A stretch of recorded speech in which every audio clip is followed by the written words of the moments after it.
ప్రభు అయిన యేసుక్రీస్తు నామములో మీ అందరికీ వందనాలు.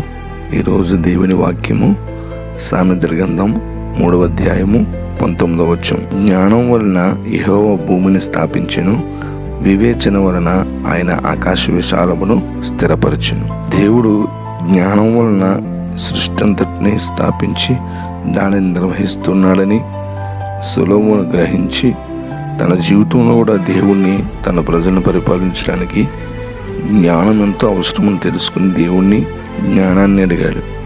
దేవుడు అతనికి ఎవరికి లేనంత జ్ఞానం ఇచ్చాడు కనుక ఆ జ్ఞానం వల్ల ఎంతో గొప్ప పరిపాలన అయినా కొనసాగించాడు. అలాగే తన కుమారులు కూడా ఉండాలని వారికి బోధిస్తూ ఉన్నాడు.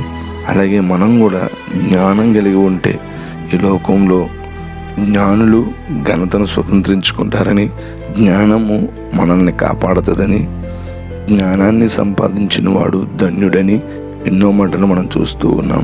జ్ఞానం గల కుమారుడు తండ్రిని సంతోషపరుస్తాడని, అన్నిటికీ మించి జ్ఞానము సంపాదించటయే జ్ఞానానికి ముఖ్యాంశమని కూడా మనం చూస్తూ ఉన్నాం.